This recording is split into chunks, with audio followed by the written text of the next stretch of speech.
final say reviews, final say reviews.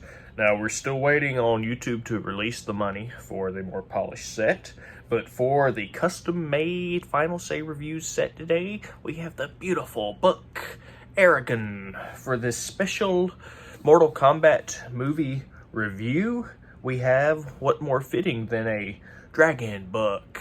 Mortal Kombat, the world of Mortal Kombat is rife with dragons, after all.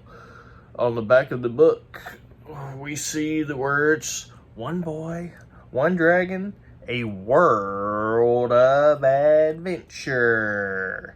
So, let's do this, fans. It's review time.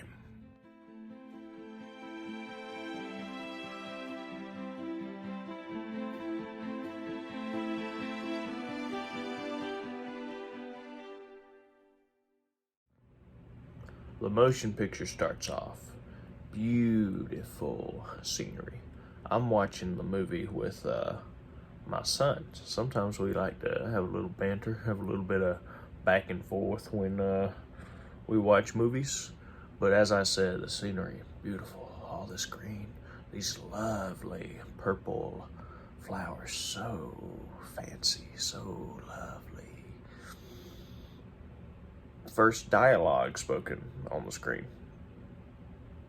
Japanese. My boy starts clenching his fist. He's angry. He says something to me. I think it had maybe something to do with a country music song. He says, "Have you forgotten?" I said, "Boy, come here close." And if you remember what Vegeta and Dragon Ball Z had to do to Trunks to protect him, I kind of had to do that, except with my words. I said, "Boy, that was over 60 years ago. Let the past be the past." Tears started streaming down his cheeks. So I'd like to thank you, Mortal Kombat, for helping to teach my boy a lifelong lesson. After being allowed to witness the beautiful scenery, we then see Hanzo interact with a lady. And we can tell just by the nuance of the body language and the beautiful way he spoke his words that this lady was no mere lady, but likely a love interest of Mr. Hanzo. So I must say, the acting there was superb. I could feel romance in the air. As lovers of the Mortal Kombat lore know, Hanzo was no mere man, but Scorpion! And I'm not talking about the insect. I'm talking about the legendary Mortal Kombat character, who is then killed by Subzero. The fighting was breathtaking. The choreography, the action-packed scenes. Wow, wow, wow! We then see Hanzo's corpse go up in flames, a nod to his perilous trip to Hell, where he intends to make his way back to defeat Sub-Zero once and for all. We are then treated to a lovely scene where Raiden, the Thunder God, saves Hanzo's child. I saw Raiden, I saw that lightning, and it was dazzling. I thought this guy has to be one of the most powerful men I've ever seen. As I saw that lightning come down from the sky, I could only think about Thor, the Thunder God of the Marvel Universe, and I was thinking to myself, wow, this Raiden could give Thor a run for his money! We then fast forward to present day, and we see the main character of the movie, Cole Young. Now, I will say Cole was not a very good actor.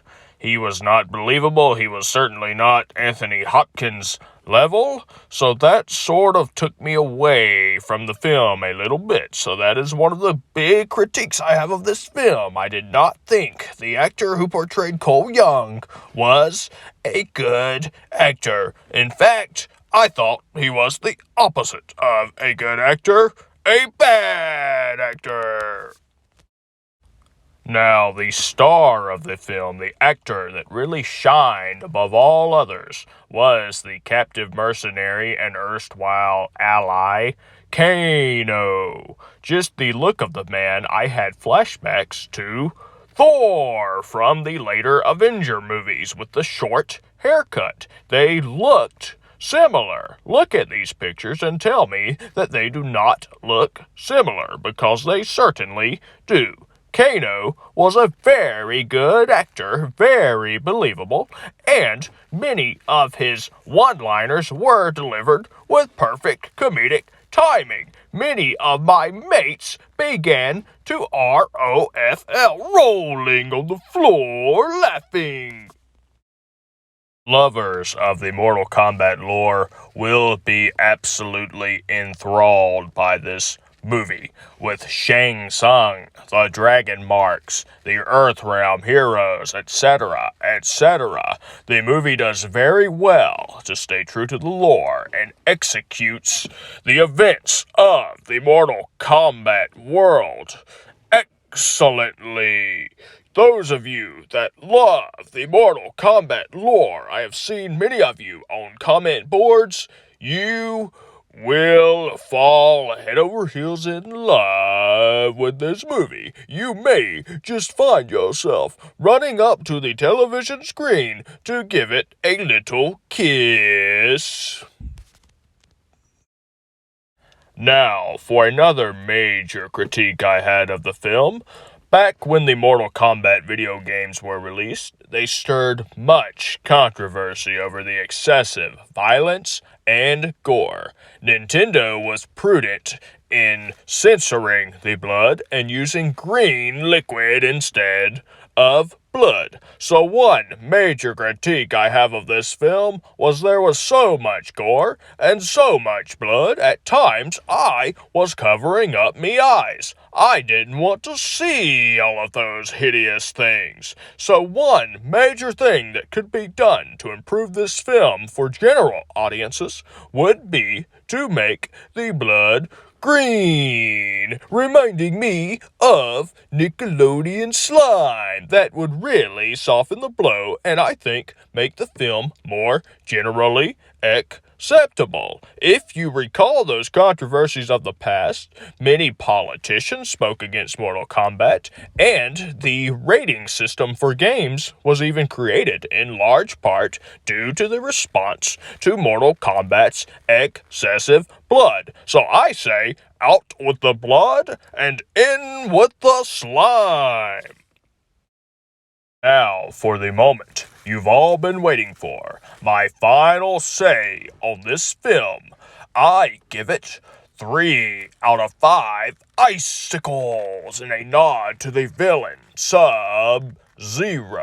The film had excellent choreography of the fighting scenes. However, much was taken away with all the blood and gore. I found myself often looking away from the screen, and I know general audiences will likely do the same. However, if they are able to remake the film and replace the blood with green slime, then my rating goes up to a 4 out of 5.